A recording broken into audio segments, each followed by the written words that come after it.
Alrighty then. Dan Campbell explains why the Lions have done so much research on Kayvon Thibodeaux. Let's talk about it. Thumbs up the video, share the video, subscribe to the channel, subscribe button, it's the bell icon button.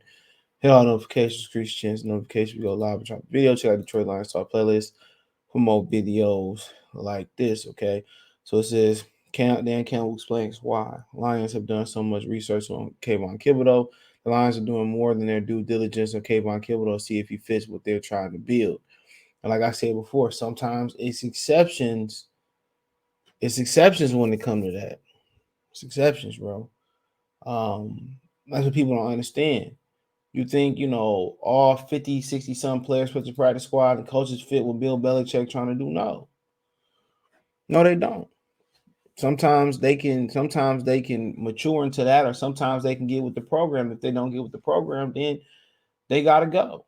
But you if you put in a premier, if you put so much of a premium on culture fit, you're gonna miss out on a lot of talent. It just sound like the same shit Bob Quinn was doing, looking for a Patriot player. Now they're looking for a Dan Campbell type player. And in that way, if you put a premium on, or if he ain't perfect fit for the culture, or he don't fit the culture, we gonna miss out on a lot of players. You could have said the same thing about Deion Sanders. Oh, he didn't fit the culture. You could say the same thing about Barry Sanders. Oh, he don't hit it downhill. You know what I'm saying? Sometimes you got to make exceptions. But it says the Lions have made no secret that at the very least, zoom in a little bit, there you go. Brad Holmes has met with him several times, watching him play. In the game last October against UCLA, the team met with him at the NFL Combine. They sent a cavalcade of staffers to his pro day last week, and he will reportedly travel to Allen Park for a top 30 visit after later this month. And then on top of all that, I've seen plenty of times where teams, visit with all 30 players and then don't visit with somebody and they draft a guy that don't visit. In a sit down with a few reporters on Thursday, Lions head coach Dan Campbell explained why the Lions are doing their homework of 21-year-old defender. Quote, when you're picking where we're picking, well, anytime really you want to know, man, you're really checking all the boxes, Campbell said. Quote, and I think as much exposure as you can get, the better off you are, But it certainly appears the Lions are doing more than their due diligence. Sure, the Lions have gone to pro days and other candidates for second overall pick, Aiden Hutchinson, Trayvon Walker, Kyle Hamilton, among others, but Thibodeaux is clearly requiring some extra scouting. Of course, the biggest criticism facing Thibodeaux from a large media surrounds his buy-in. Where there's some questioning whether he's giving his all on every play, or others wondering about whether he truly loves football due to other interests. Thibodeaux's character has been at the forefront of discussion. To Campbell, the mental side of the game comes down to a very simple question. Quote, does he love ball? Campbell said. Quote, because if you've got all the other stuff and you're like, well, I don't know, there's some questions, it's not worth it. So I just think it's the simple terms. I just think that's how we look at it. If you got to question that, bro, you got to keep digging deeper and deeper to find out. Like, it's an interview process. You the guy when you interview until you interview for a job, you see the bullshit, then you just like, I'm good. Then the real you gonna come out if that's not the real you. So we got to question this dude's enthusiasm about football. We got to question his durability, and we got to question his interest. You got to remember that happened with DeAndre Levy. He had other interests in being a thrill seeker. He ended up ending his career jumping out of the damn plane, I believe it was. So, I mean, if you ain't all in, if I gotta ask those three questions, durability is already a hit or miss right there. If you can't stay healthy, then availability is the best ability. That's the first thing they ask you when you go to a job interview. The first thing they ask you is like, what's your availability? Are you gonna be on time? You're gonna be punctual. If you're late, you're gonna call. So that's the biggest thing. And then I got to question your motor. And then you got other interests outside of football where, cool, everybody got other interests. Jamal Mashburn, he's a business he's a business tycoon now, So it all depends on what those things are. So Campbell said, well, some players, their questions are answered quickly and clearly. Others, like in the case of Thibodeaux, may take some extra homework. What's the ask? What's the ask? He said you just want to make sure any questions you have that you have them answered. That's the best way to say it, Campbell said. Continue quote. Some guys you can get those questions a lot sooner. Some guys those questions got answered 2 months ago, and some it's all goes down the line, and that's the top to bottom. That's across the board. And that's not always just the athletic ability. That's just other things. So it could be mental, could be anything that's just kind of that nature. So what does someone who loves football look like when they're in a meeting with a coaching staff? Quote, they love it. Dan Campbell, and they said they can't stop talking about it. They tell you all the little ins and outs. Campbell said, quote, it may not be perfect terminology, but man, they can talk it. They love it, and it, and they want more of it. My thing is this, bro. There's been a lot of quarterbacks that probably can talk the best of them. Sound like they love playing quarterback.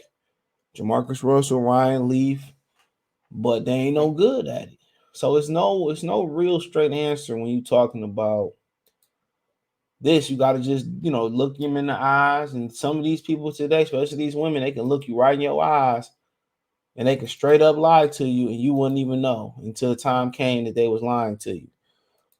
Same do with these dudes. Dudes look you straight in your eye and lie to you.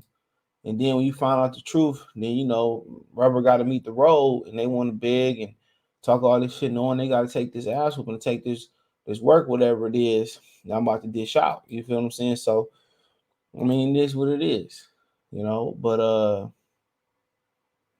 beyond Thibodeaux's character question, there's a lot of other red flags in this game. He was one of the most productive pass rushers in the country last year, and his athletic trait specifically his lethal first step should translate well to the next level of the game. Campbell didn't shy away from being impressed with his work on the field. Said, quote, he's an explosive athlete, Campbell said. He's a playmaker, he's good, quick, first step. I mean, he's something else. He's pretty special on tape. The question on draft day would be Campbell Holmes and the endless amount of work team scouts have done determine if Thibodeaux loves the game or not. My thing, if you got to work that much, and there's more questions behind if he loved the game or not, like I said before, you got to live with your answer. If you pick him, you can't hamper the next guy because everybody different. When you say, well, we got another guy that might not love the game, we're gonna pass on him. He did compare himself to just Davion Clowney. Like I said the same thing about Myles Garrett. Do we love the game, and all right, is he vested in and this, that, and the third? That's what you got to kind of ask. You know what I mean?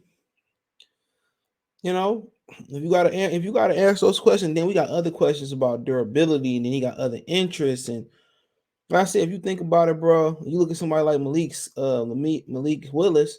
What questions do you have to answer about him and his character? Maybe it's his ability. But like I said before, man, all this culture fit, man, just give me the talent. I'll worry about the bullshit later. You mean this franchise now like they the Patriots and Bill Belichick. They act like, remember, the people that you grew up in the ghetto with, but they act like they better than everybody. Act like some uppity motherfuckers, man. Excuse my language. They act like you better than them, but they not better than you. If them, what I'm saying. They sit here and they talk. They act like they better than you, and eating off styrofoam paper plates and roaches running around. You just like, bro. But they still act like they stuck up and stuff like that, bro. Like, come on. That's what I'm talking about.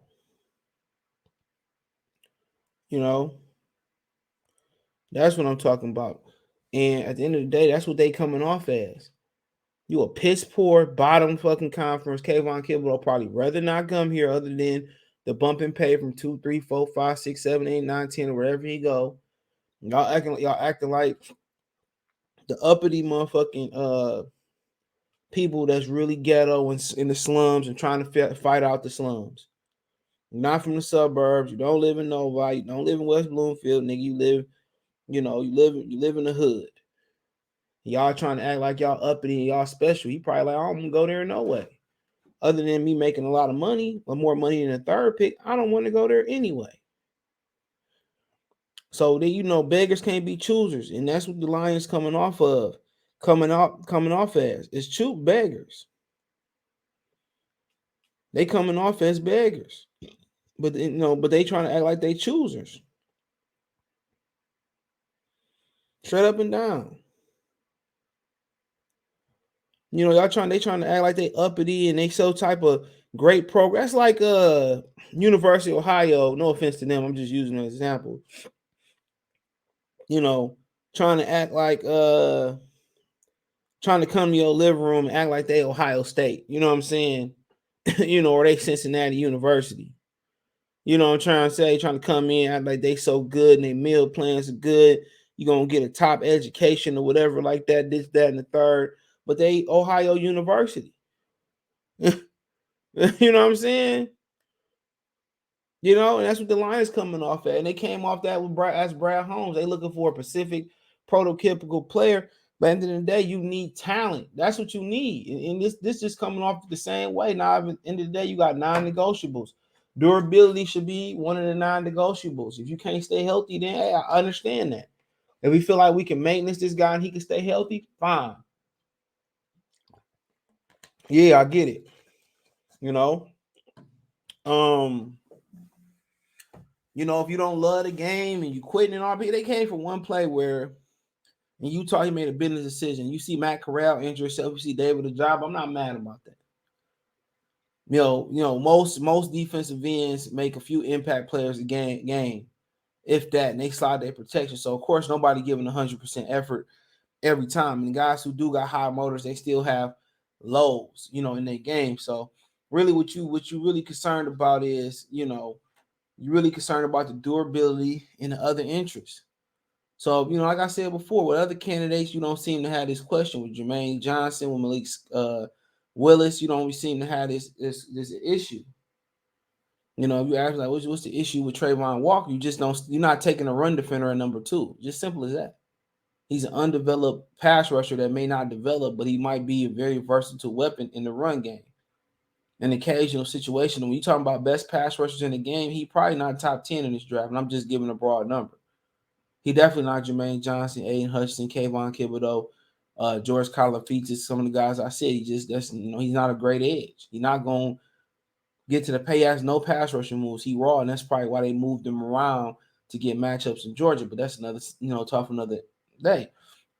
But, like I said before, if you're concerned about interests and character concerns and all of that, bro, you're doing too much time. You're wasting your time right then and there. Now, if you're trying to cause a smoke screen, cool. But when you come out here and look for, you're talking about you're looking for a prototypical Detroit Lion type of play, you're not afforded that. They look for a Patriot type of player in Detroit long ago, Patriot way player.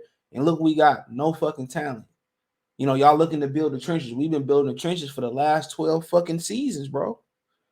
It was guys like Larry Ward for undrafted guys like Leandro Rado, first round picks, Taylor Decker, Langland, not Langland Tom, but I'm thinking about Lincoln Tomlinson. You think about guys like Frank Ragnar. You think about guys like Dominican Sue, Ziggy Ansah.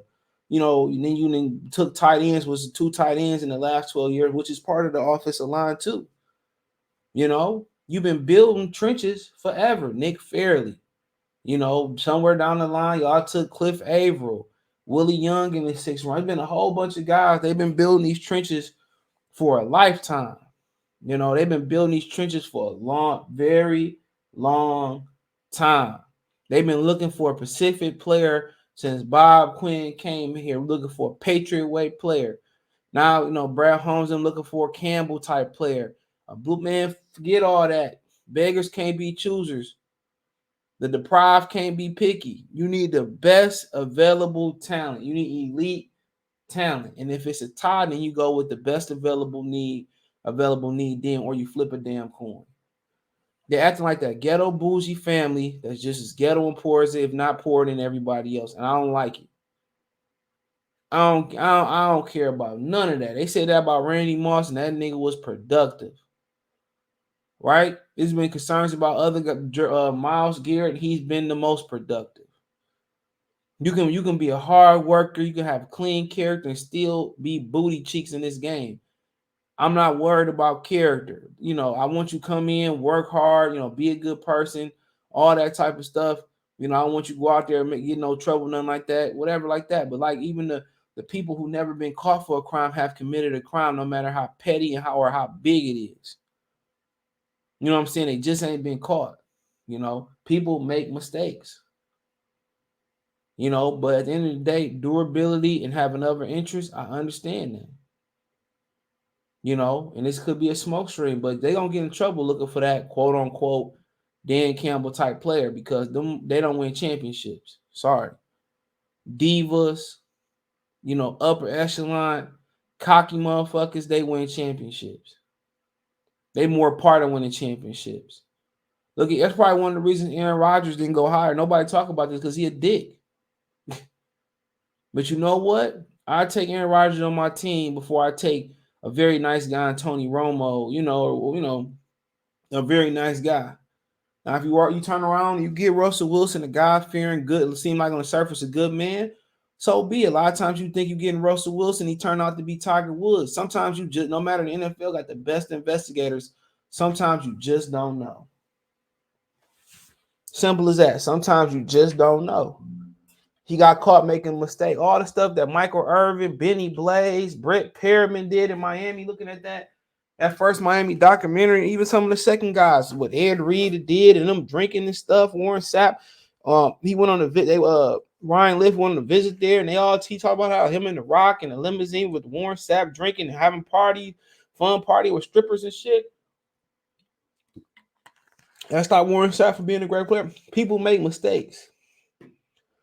You just got to have the right support system. And for too long, the Lions passed up on Honey Badger, Janoris Jenkins, a number of guys, because they made a mistake and they 20-some years old. You tell me Sheila, Mr. Ford made plenty of mistakes. Martha made plenty of mistakes. Most wealthy people make plenty of mistakes that it isn't given down to them on their way to making wealth. And we deducting people for making mistakes. Get out of here. The most NFL teams got a team full of criminals. I don't care if they stole a piece of a Tootsie Roll when they was a kid, or they did petty theft, where they had to do what they had to do to sell drugs to feed their family. I'm not trying to hear none of that. Beggars can't be choosers. The bride can't be picky. So that's my thing about it. But hey, let me know what you girls and guys think. Thumbs up the video, share the video, subscribe to the channel. That subscribe button. It's the bell icon button. Hit all notifications. Increase your chance to get notifications. We go live or drop a video. Financially, you want to support the channel? Cash App, $ CJ Good 313, Venmo CJ Good 313, PayPal link in description. The best way to donate. Thumbs up the video, share the video, subscribe to the channel. That subscribe button, the bell icon button. Twitter is fast way to reach me. Facebook and Instagram. I'm links there. Appreciate the love and support. One time for the one time. Mercy Sports Talk. Check out my main channel right here on YouTube, Good Feeling TV, for more sports, music, news, entertainment. Let me know what you think in the comment section. Peace.